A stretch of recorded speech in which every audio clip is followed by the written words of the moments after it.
And now the best part, introducing Jenna. But I'd like to start with a sentiment that Jenna embraces. Never doubt that a small group of thoughtful, committed citizens can change the world. Indeed, it's the only thing that it ever has. Pretty powerful, isn't it?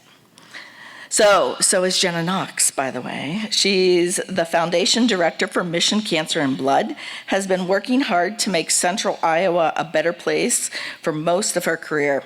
She has raised millions of dollars for different local nonprofits.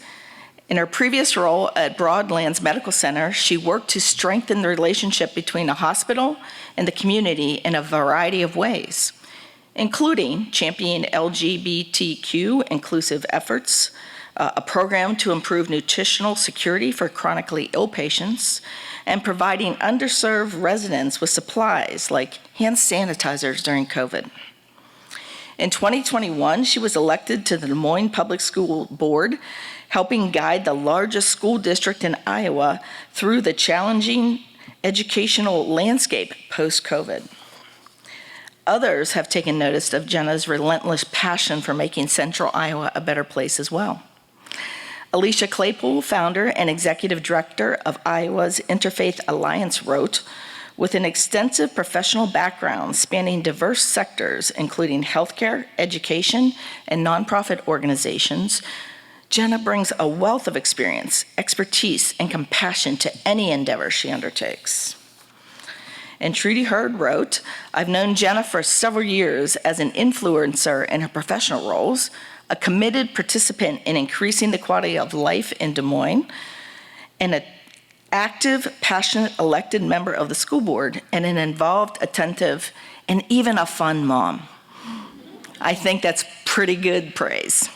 The Federal Home Loan Bank of Des Moines, in conjunction with the Business Record, is proud to recognize Jenna Knox as the 2024 Emerging Woman of Influence.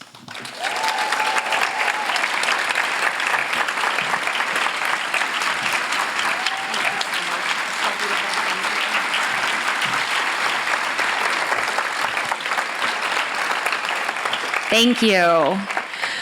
When Susanna called me to tell me that I was receiving this award, the first word out of my mouth was a somewhat aggressive no. In my defense, I was shocked. I did not know that I'd been nominated, and quite frankly, could name 10 peers who have greater accolades and larger titles, and in my opinion, more influence than me. However, after I think the fourth no, I paused and remembered something that a really great mentor once told me, which is when someone gives you a compliment, say thank you. So I want to start by saying thank you, share why this award means so much to me, and invite you all to realize and use your influence. The most important thing I wanted you to remember from my comments this evening was my favorite quote by Margaret Mead. So thank you, Chris, for taking a minute off of my speech, so I won't say it again, but please look it up and remember it, because I believe it to be true. And I can think of no greater example than this quote than the ultimate woman of influence, Connie Weimer. And as Susanna shared 25 years ago, I never would have had the opportunity to have been named an emerging woman of influence. But Connie believed that women in Des Moines deserved more recognition, and so she did something about it. And I'm so in awe of her vision and thank her for creating this honor. I want to also thank all the women who took time out of their busy lives to write letters for my nomination. I'm humbled. And if I have any influence, it is only because of the countless women and men who have believed in me and mentored me. I want to thank my parents for modeling the 2 keys to success, which is hard work and consistency. And to my husband, Isaiah, there's not much that you're able to slip by me. He's crying over there, everyone. He's crying. But nominating me for this award was one of them. So thank you for being my partner and for your unwavering and endless belief that I can do anything. Lastly, thank you to the sponsors and to the Business Record team led by the fearless Susanna DeBaca for making this evening possible. So this award means a great deal to me because I love Des Moines. And I am an Iowa girl through and through, never lived anywhere else, from childhood in rural eastern Iowa to college in Iowa City. But Des Moines is home, and I knew this is where I would live as an adult. And what is not to love about Des Moines? You can experience everything a major city offers and be there in 20 minutes. There are smart and interesting people, and we have an amazing track record of being innovative and coming together around to make big projects a reality.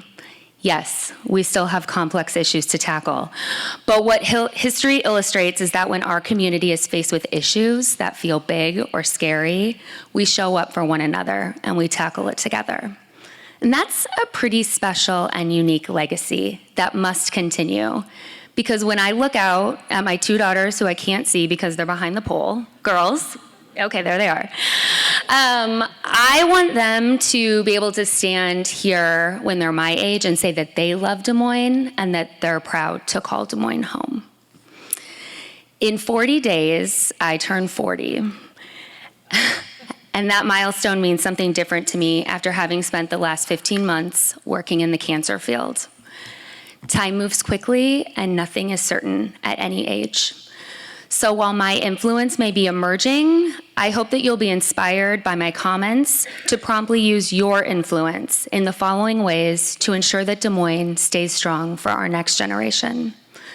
Identify an emerging leader in your field or community and pour into them.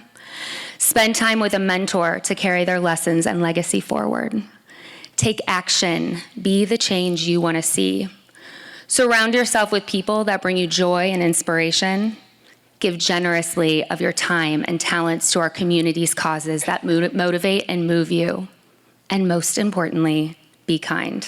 Kindness always wins. Thank you so much.